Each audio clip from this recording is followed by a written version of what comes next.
ಪಶ್ಚಿಮ ಬಂಗಾಳದಲ್ಲಿ ರೆಮಲ್ ಚಂಡಮಾರುತ ಎಫೆಕ್ಟ್ ತಡರಾತ್ರಿ ಸಾಗರ್ ಬೈಪಾಸ್ ರಸ್ತೆಯಲ್ಲಿ ಧರೆಗುರುಳಿದ ಮರ. ತುರ್ತು ಸಭೆ ನಡೆಸಿ ಕ್ಷಣದಲ್ಲಿ ಮಾಹಿತಿ ಪಡೆದ ಪ್ರಧಾನಿ.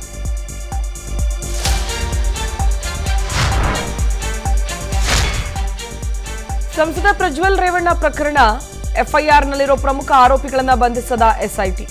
ಅಚ್ಚರಿಗೆ ಕಾರಣವಾದ ಅಧಿಕಾರಿಗಳ ತನಿಖಾ ವೈಖರಿ.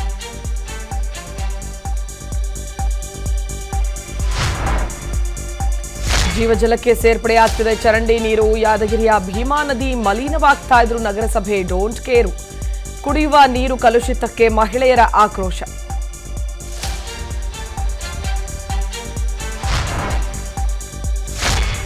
ಮೂರನೇ ಬಾರಿ ಐಪಿಎಲ್ ಟ್ರೋಫಿ ಗೆದ್ದ ಕೆಕೆಆರ್ ಹೈದರಾಬಾದ್ ತಂಡವನ್ನ ಮಣಿಸಿ ಪ್ರಶಸ್ತಿಗೆ ಮುತ್ತಿಟ್ಟ ಶ್ರೇಯಸ್ ಅಯ್ಯರ್ ಪಡೆ.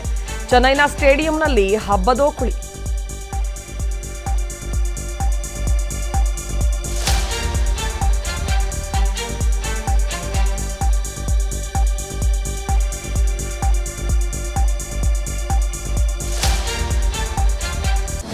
ಅನುಕ್ಷಣದ ಸುದ್ದಿಗಳಿಗಾಗಿ ವಿಸ್ತಾರ ನ್ಯೂಸ್ ಯೂಟ್ಯೂಬ್ ಚಾನೆಲ್ ಸಬ್ಸ್ಕ್ರೈಬ್ ಮಾಡಿ. ಹೊಸ ಸುದ್ದಿಗಳ ನೋಟಿಫಿಕೇಶನ್ಗಾಗಿ ಬೆಲ್ ಐಕಾನ್ ಕ್ಲಿಕ್ ಮಾಡಿ. ಲೇಟೆಸ್ಟ್ ಅಪ್ಡೇಟ್ಸ್ಗಾಗಿ www.vistaranews.com ವೆಬ್ಸೈಟ್ಗೆ ವಿಸಿಟ್ ಮಾಡಿ. ಅಂಗೈಯಲ್ಲೇ ಜಗತ್ತಿನ ಸುದ್ದಿ ತಿಳಿಯಲು ವಿಸ್ತಾರ ನ್ಯೂಸ್ ಕನ್ನಡ ಆಪ್ ಡೌನ್ಲೋಡ್ ಮಾಡಿ.